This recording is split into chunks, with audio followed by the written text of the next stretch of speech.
109. Pascal, the three, good! All-star. Swatted by Boucher. Chris soaring in, finger roll. Little French pastry right there. Gotta love it. Bonjour. Mikey. Bonjour à toutes et à tous et bienvenue pour ce Dino Talk, l'hebdomadaire des Raptors. Pour cet épisode 9, il ne pouvait pas porter un meilleur numéro, celui de RJ Barrett, nouvellement arrivé en compagnie d'Emmanuel Quickley de New York en échange d'OG Anunoby. On s'était quitté là-dessus à la fin de l'année dans une ambiance morose pour les Raptors qui venaient de perdre. Du côté de Détroit, eh bien, l'effet escompté est arrivé. L'effet attendu, en tout cas, s'est produit. Les Raptors qui nous ont offert un très beau début d'année 2024 avec, pour l'instant, sur le début de l'année, sur cette semaine 11, un bilan de 3 victoires pour une seule défaite. Je suis allé vérifier. C'est bien la première semaine dans le positif pour les Raptors. Il y avait eu des semaines en 2-2, mais on se rappelle de ces Raptors incapables de gagner plus de 2 matchs à la suite. C'est compliqué de finir une semaine dans le positif quand on réalise ce genre de performance. Les Raptors n'ont pas réussi à gagner plus de 2 matchs de suite, puisque cette semaine, ils ont battu les Cavaliers lundi sur le score de 124-121. Ils ont battu les Grizzlies 116-111 et ils sont malheureusement tombés vendredi contre les Kings. Les 2 premiers matchs avaient été maîtrisés. Celui-là contre les Kings a été beaucoup plus compliqué avec une équipe de Sacramento qui était en feu à 3 points. Les Raptors ont tout de même réussi à revenir dans le match après avoir été menés de 23 points et se sont inclinés 130-135.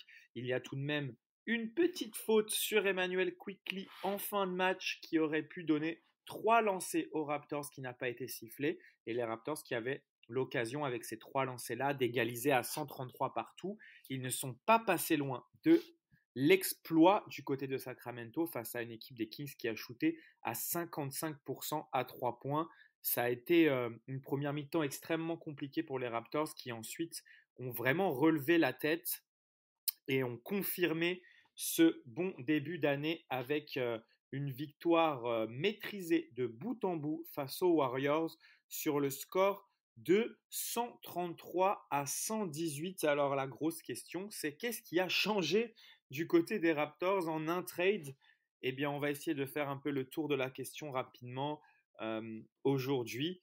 Après, on reviendra un peu sur les déclarations à propos de Dennis Schroeder et ensuite on reviendra également sur le cas Pascal Siakam, mais revenons sur ce qui a changé du côté de ces Raptors. D'abord, moi, la première chose que je voudrais mettre en avant, c'est vraiment défensivement. Je trouve que en ayant perdu son meilleur défenseur, les Raptors, j'ai vraiment l'impression qu'ils se sont dit on doit tous faire plus en défense. Et il faut noter vraiment que depuis ce trade, la défense des Raptors, on voit beaucoup plus d'entraide et de communication, j'ai l'impression. Les aides défensives sont faites dans les temps. On a l'impression d'une défense bien plus compacte. On savait que Darko Rajakovic, son objectif, c'est de avant tout protéger la raquette et ensuite les tirs dans les coins à 3 points. Et on a vraiment l'impression que les Raptors sont vraiment plus en mesure de le faire. Une chose qui est importante à souligner déjà, c'est le niveau individuel défensif d'RJ Barrett et de Emmanuel Quickley qui tout simplement sont peut-être pas inattendus, mais pour moi, en tout cas pour RJ Barrett, au-delà des attentes. Pour l'instant, sur ces 4 premiers matchs, je le trouve vraiment très impliqué. C'est un joueur très physique et c'est pas OG Anunoby, ça sera jamais OG Anunoby, mais il fait le boulot. Et l'apport d'Emmanuel Quickley est vraiment très intéressant, surtout off-ball. Lorsqu'il a été recruté, j'avais écouté plusieurs podcasts dans lesquels des journalistes de New York expliquaient que Quickley, sa grande force du côté de New York, c'est vraiment sa qualité de communication.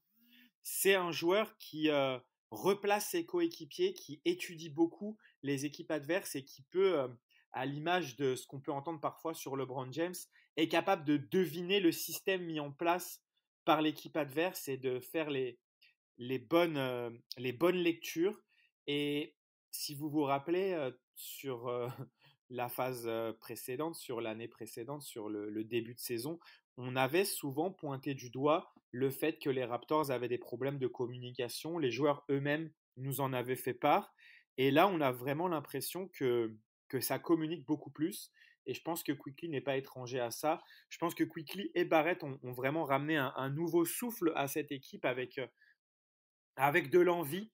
Et ils arrivent à vraiment partager cette envie avec le reste de l'équipe. Tout n'est pas parfait, hein, il y a encore des erreurs défensives, mais on peut noter quand même que les Raptors sont vraiment sur la pente ascendante à ce niveau-là.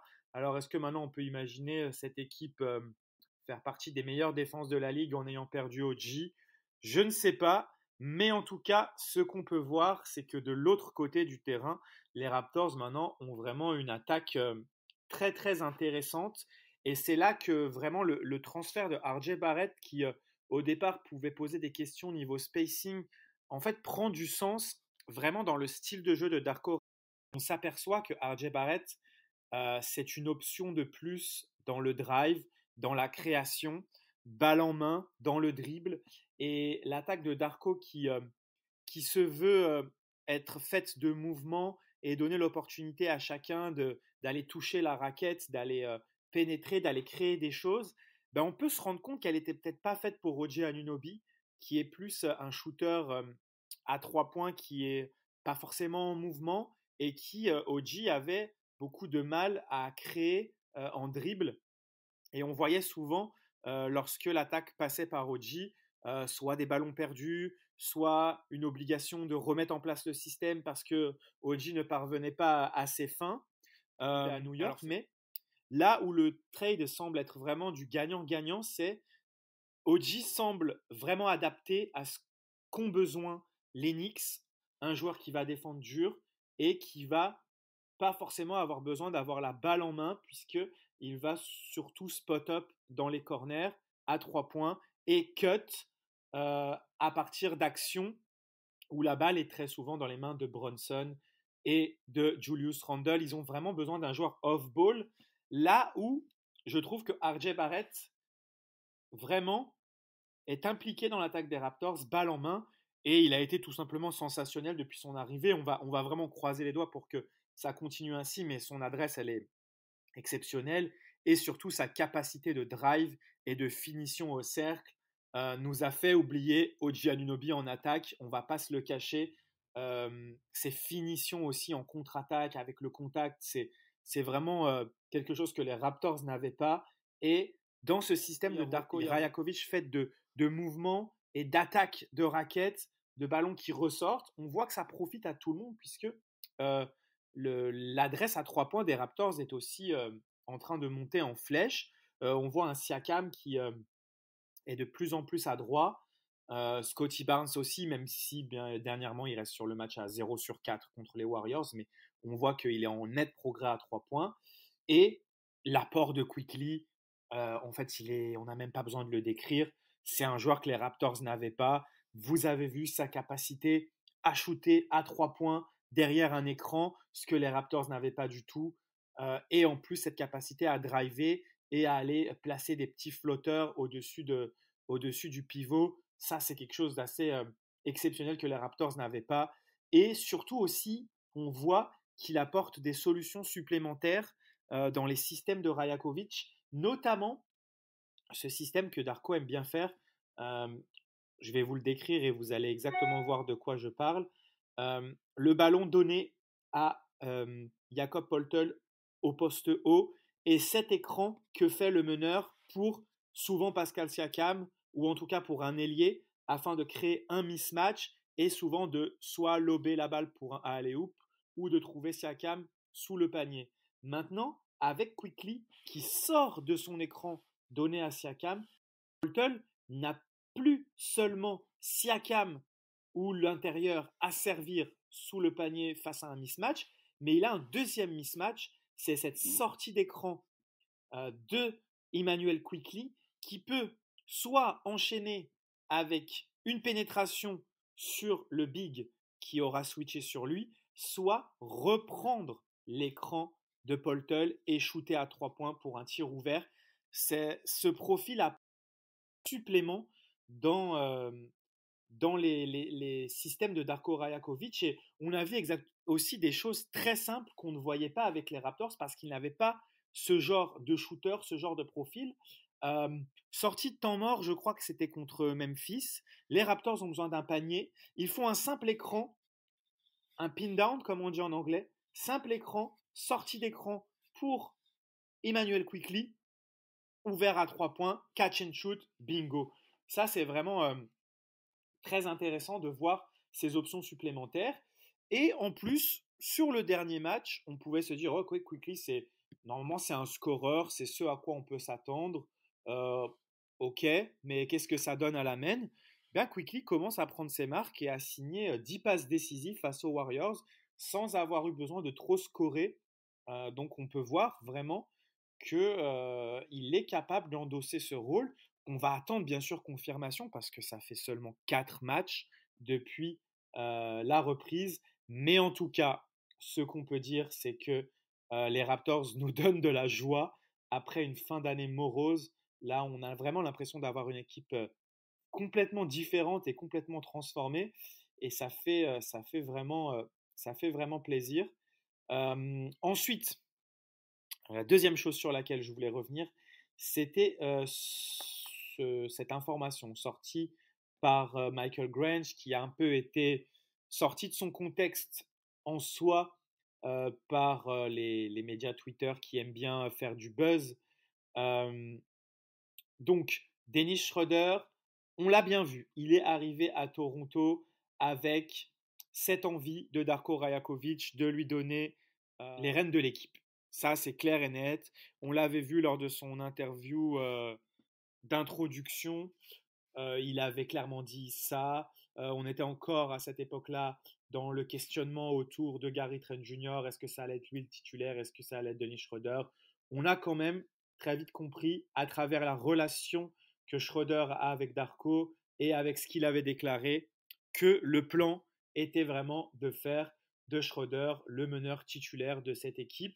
Ça avait plutôt bien fonctionné pendant 10 matchs, mais comme je l'ai dit, pour Quickley, ça fait que 4 rencontres. Une saison NBA, c'est très long et on a vu au fil du temps un Dennis Schroeder qui a vraiment baissé de pied et qui avait du mal à performer match après match et ça s'est largement ressenti. Avant même le trade de Quickley, Darko Rajakovic a décidé de donner la balle à Scottie Barnes et c'est là que Michael Grange intervient et dit que il n'aurait pas été content de retrouver le banc à ce moment-là, ce qui est en fait somme toute logique, en fait j'ai envie de dire, parce que quel joueur est content de retrouver le banc alors qu'on lui avait promis une place de titulaire. Donc pour moi, il n'y a pas de drama à faire là-dessus.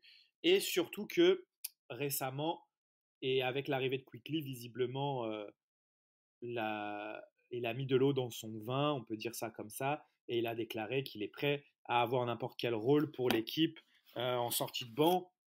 Et de toute façon, et c'est là le point que je voulais aborder, l'un des grands changements avec ce transfert et l'arrivée de 2 joueurs titulaires, c'est que ça confirme et ça pousse à la fois Schroeder et Gary Trent Jr. sur le banc, puisqu'on a un 5 composé de Quickley, de Scottie Barnes, RJ Barrett, Pascal Siakam et Jakob Poeltl. Et du coup, on a quand même un duo, Gary Trent Jr., Dennis Schroeder en sortie de banc, qui apporte vraiment un plus à ce banc qui était dépendant des performances de Malachi Flynn quand même en début de l'année dernière, tout au long de l'année dernière, avant ce trade. Donc c'est vraiment un gros upgrade pour le banc des Raptors et on le voit vraiment avec Dennis Schroeder à la main dans ce banc. Déjà, Dennis Schroeder est vraiment plus à l'aise face à des second units. On le voit vraiment scoreur. Et on voit également une attaque des Raptors qui est vraiment très bien organisée lorsque Darko mélange les remplaçants avec des titulaires, dont RJ Barrett qui fait de très bonnes performances avec la second unit. Et on peut voir également un Chris Boucher entouré de meilleurs joueurs qui fait également lui aussi de meilleures performances. Maintenant, la seule petite question sur le banc, c'est ce poste de pivot remplaçant. C'est vrai qu'avec le départ de Precious Achiuwa, Koloko qui toujours, on n'a toujours pas de nouvelles pour Koloko. Il n'y a pas vraiment de mise à jour de sa blessure. Enfin, c'est pas une blessure, c'est sa maladie. On a toujours pas de nouvelles sur l'évolution de son état de santé. Donc c'est vrai que les Raptors se retrouvent un peu démunis. John T. Porter, pour qui je militais depuis un moment, a fait de bons passages sur des 7-10 minutes. Le problème, c'est que Jakob Poeltl s'est blessé à la cheville contre les Warriors. Donc là, il va devoir y avoir une réorganisation de la part de Darko Rajakovic. On en reparlera tout à l'heure quand je vais évoquer le match ce soir contre les Lakers. Mais en tout cas, voilà, les Raptors bénéficient de l'apport d'Emmanuel Quickley et de RJ Barrett défensivement, qui pour l'instant compense le départ d'Oji par vraiment une énergie partagée par tout le monde, une communication accrue et on a l'impression également d'une solidarité retrouvée. On espère que ça va continuer ainsi en attaque. Pour résumer, beaucoup plus d'options avec Emmanuel Quickley qui peut également jouer le pick and roll, ce qui bénéficie à Jakob Poeltl. Jakob Poeltl aussi qui est dans une très bonne forme depuis la reprise de l'année. Vraiment défensivement, lui aussi, il apporte énormément. On le voit, plusieurs matchs à 4-5 contre. Ça c'est vraiment très bien. Malheureusement, cette blessure qui vient un peu couper son élan, on va suivre ça. Et un banc qui est beaucoup plus productif. Et même si Darko Rajakovic l'a quand même réduit, on voit qu'il est plus sur 10 joueurs, il est plus sur 4 joueurs en sortie de banc, et même je dirais 3 joueurs majeurs et un quatrième qui a un faible temps de jeu. On va voir comment il se réorganise ce soir face aux Lakers. Mais avant cela, je voulais bien sûr parler du cas Pascal Siakam qui fait couler beaucoup d'encre. Donc, transfert avorté avec les Sacramento Kings de manière plutôt logique, parce que en fait, comme l'avait signalé Michael Green, j'avais relayé lorsque l'information de Shams Charania était sortie sur le fait que les Kings étaient vraiment pressants sur le dossier. Et à ce moment-là, Michael Green, j'avais noté et je trouvais que c'était vraiment pertinent. C'était vraiment très pertinent. Il avait noté le fait que les Kings ont déjà 2 contrats max, plus Keegan Murray qui vont devoir re-signer l'année prochaine.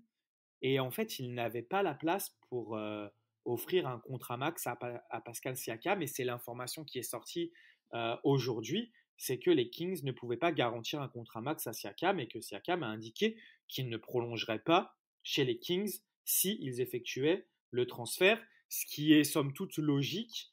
Et en plus, on a appris bien sûr qu'il ne voulait pas mettre Keegan Murray. Et nos amis de Kings France ont également indiqué que visiblement les Raptors voulaient un des joueurs du top 4 des Kings et qu'il fallait lire entre les lignes que c'était probablement Monk qui avait été demandé, les Kings ayant refusé. Le package pour Siakam, c'était autour d'Harrison Barnes plus des pics. Donc merci Pascal d'avoir refusé de prolonger chez eux parce que pour moi la contrepartie était insuffisante. Et on en revient à cette histoire de ne pas avoir prolongé Pascal Siakam, qui arrive en fin de contrat à la fin de l'année et qui, visiblement, va vouloir choisir sa destination. Et il semble de plus en plus que ça soit, pour moi, compliqué de transférer Siakam contre déjà une contrepartie suffisante, puisque on a vu les Kings refuser de mettre Keegan Murray, on a vu les Warriors refuser de mettre Jonathan Kuminga. Il se murmure que les Pacers ne voudraient pas mettre Mathurin. Donc ça semble vraiment très compliqué. Et ça se comprend que les équipes ne veuillent pas prendre le risque de se séparer d'un joueur d'avenir pour récupérer un Siakam juste sur la fin de l'année, sans être certain de pouvoir le prolonger cet été. Et vous pourriez me dire, oui, mais OG Anunoby, les Knicks l'ont fait. Le fait est que OG Anunoby, son agent est le fils du general manager des Knicks, donc ça a un peu réglé tout ça. Donc là, la situation semble assez bloquée entre des Raptors qui, visiblement, Masai Ujiri ne veut pas, absolument pas, prolonger Siakam. C'est ce qu'il avait dit au début d'année. C'est ce qu'on m'a dit également, que les Raptors ne voulaient pas lui donner un max, qui je trouve est quand même un sacré manque de respect. Je pense que Siakam a démontré que c'était un player, un max player, un joueur qui méritait un max. Pas un super max qui est réservé aux superstars, mais un max player. Quand vous regardez les joueurs qui ont des contrats max dans cette ligue, Siakam rentre parfaitement dans cette catégorie. Et on se dirige de plus en plus. Moi, je me demande même si Siakam acceptera une prolongation si l'offre est sur la table. J'ai vraiment l'impression qu'on va se diriger de plus en plus vers un Siakam qui va partir libre cet été. Et il y aura des équipes qui seront en mesure de lui filer son contrat max. Les Raptors pourront toujours le faire et auront toujours l'avantage de pouvoir lui offrir le plus gros contrat puisqu'ils auront ses bird rights. Les bird rights, ça serait un avantage pour une équipe de faire le transfert pour lui parce que cette équipe pourrait lui proposer un plus gros contrat que les autres sur la free agency de l'été. Donc les Raptors auront toujours cet avantage-là, mais quel sera l'état d'esprit de Siakam à ce moment-là, sachant que les Raptors ne l'ont entre guillemets pas respecté durant toute la saison, à essayer de le transférer et à ne pas lui proposer la prolongation de contrat qu'il mérite et que je pense qu'il pense mériter. Donc du coup, on se retrouve vraiment dans une situation très compliquée. Et là, on commence du côté de Toronto à avoir peur de voir Siakam s'en aller cet été de manière gratuite. Des équipes comme Philadelphie auront un cap space énorme parce qu'ils auront peu de joueurs sous contrat. Ils se sont donné de la flexibilité pour l'été prochain autour de Embiid et Tyrese Maxey. Donc attention, est-ce que ça serait un bon fit? Ça, c'est une autre question. Mais attention, de plus en plus, les Raptors s'enfoncent. Alors, est-ce que Masai Ujiri va utiliser son génie et sera capable de le transférer contre des contreparties suffisantes? Est-ce que Siakam a une telle envie de rester à Toronto et de prouver qu'il veut y finir sa carrière et qu'il acceptera une prolongation et qu'il jouera le jeu, mais en sachant que là, il aura plus de valeur et qu'il pourra être trade à tout moment? Ça reste ça reste à voir, mais en tout cas, la situation est quand même assez compliquée. Et voilà, on ne sait pas trop où ça va aller. Et en tout cas, la chance qu'on a, c'est qu'on a un Pascal Siakam qui reste professionnel, qui réalise des performances de très haut niveau et qui montre que dans ce 5-là, des Raptors, l'équipe est compétitive. À voir jusqu'où maintenant, on va voir sur cette fin de saison, on va voir d'ici la trade deadline. Mais en tout cas, voilà, la situation, elle est très compliquée selon moi et je ne la vois pas, je ne vois pas d'issue proche en fait.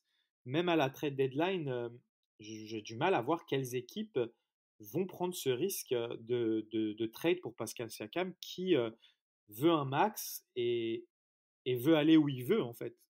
Euh, on a une rumeur dernièrement là avec les possibilités de départ de Dejounte Murray de Atlanta. Est-ce que ce serait un point de chute? On sait qu'Atlanta veut Siakam. On sait que ça avait failli se faire, mais qu'ils n'avaient pas voulu mettre Kobe Bufkin. Maintenant qu'ils ont un joueur dont ils veulent se séparer, est-ce que ça pourrait le faire? Je suis, je suis plutôt partagé sur cette idée-là.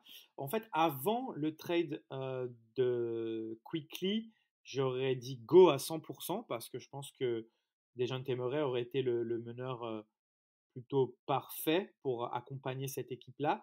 Maintenant, je me demande si la compatibilité avec Quickly, elle est réelle ou non. Quickly peut être un joueur qui a moins besoin du ballon. Il a montré qu'il pouvait jouer à côté de Brunson. Je sais pas. Dites-moi dans les commentaires ce que vous penseriez d'un duo Dejounte Murray et Emmanuel Quickly sur le parcours des Raptors. avec un front de courte RJ Barrett, Scottie Barnes, Jakob Poeltl et j'imagine une sortie de banc avec toujours Schroeder, Gary Trent Jr. et peut-être quelques joueurs récupérés des Hawks. Qu'est-ce que vous en penseriez? N'hésitez pas à me donner votre avis. On va terminer avec une petite preview du match contre les Lakers. Difficile de voir ce que ça va donner pour les Raps qui vont être privés de Jakob Poeltl face à des Lakers dont la force c'est vraiment le jeu intérieur et la pénétration. On sait que les Lakers sont plutôt en difficulté à 3 points cette saison et que ça va jouer beaucoup à l'intérieur. Est-ce que Darko Rajakovic va titulariser John T. Porter? Est-ce qu'il va jouer small ball avec Scottie Barnes au poste de pivot? Scottie Barnes qui pourrait défendre Anthony Davis. Ça va être à suivre. En tout cas, les clés pour les Raptors, ça va être de continuer à montrer cette solidarité en défense. Je pense que ça a été l'une des clés du succès récent. Et continuer à faire vivre la balle en attaque parce qu'on l'a vu parfois lorsqu'ils sont en difficulté, ça revient un petit peu à du jeu individualiste, à chacun son tour, essayer d'aller attaquer le panier, un peu chacun pour sa pomme et on n'aime pas trop voir ça puisqu'on l'a assez vu l'année dernière et également sur ce début d'année, sur la fin d'année 2003, pardon. Et c'est vraiment réjouissant de voir une équipe capable de se partager la balle et que le danger arrive de partout. Donc j'espère que les Raptors vont continuer à être très forts collectivement. L'une des clés également, c'est vraiment l'apport de Gary Trent Jr., de Dennis Schroeder, de Chris Boucher en sortie de banc. L'adresse à 3 points, bien sûr. Si les Raptors mettent dedans à 3, ne serait-ce que de manière correcte, à 35, 38%, 38% c'est déjà bien. Mais 33-35%, ça sera tout positif pour eux. On va suivre le match de Scottie Barnes qui sort de peut-être sa moins bonne performance offensive contre les Warriors. Donc on va voir s'il va avoir à cœur de rebondir face aux Lakers. Et puis on va suivre le duel à la main avec plutôt Austin Reeves ou LeBron James. Parce que c'est vrai que les Lakers en fait ont D'Angelo Russell qui est blessé. Et en fait il ne joue pas vraiment avec un meneur. Il joue avec un 5 qui est plutôt physique avec Anthony Davis, LeBron, Reddish, Prince et Reeves. Donc les Raptors auront du répondant à ce niveau-là, même s'ils jouent small ball, puisque au final les Lakers ne jouent pas réellement avec un vrai pivot. Donc je pense que Scottie Barnes peut vraiment faire le travail face à Anthony Davis. Et je ne serais pas étonné que Darko parte avec soit Gary Trent Jr. dans le 5, soit peut-être Schroeder, mais j'espère qu'il va continuer à le faire sortir du banc. Si je dois mettre une petite pièce, je parierais sur un 5 de départ, Quickley, Gary Trent Jr., Scottie Barnes, Pascal Siakam et bien sûr RJ Barrett. On va suivre ça de très près. Le match est très tard pour ceux qui nous écoutent du côté de l'Europe. Il est à 10h30 ici au Canada à l'heure de l'Est et il sera un petit peu plus tôt pour nos amis de la côte Ouest puisqu'ils sont à 3h, 2h ou 3h de décalage horaire. Donc ça sera un match en début de soirée pour eux. Voilà, c'est tout pour moi aujourd'hui. Merci à tous et à toutes de m'avoir suivi. Bonne année à tout le monde avec ces Raptors qui nous réjouissent en ce début d'année. Il va y avoir encore plein de choses à suivre dans les semaines à venir, la trade deadline, l'avenir de Pascal Siakam, quel joueur en retour. On va surveiller Gary Trent Jr. Est-ce que les Raptors vont essayer de récupérer des autres role players à sa place ou est-ce qu'il va finir la saison du côté de Toronto? C'est beaucoup de questions. Est-ce que RJ Barrett va continuer sur sa lancée? Est-ce que Emmanuel Quickley va s'imposer en mode Tyrese Maxey comme un potentiel All-Star? Voilà les questions qu'on traitera dans les prochains épisodes et dans les semaines à venir. Merci encore. Et comme on dit toujours quand on se quitte, let's go Raptors!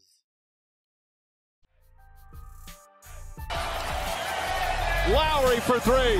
Bang!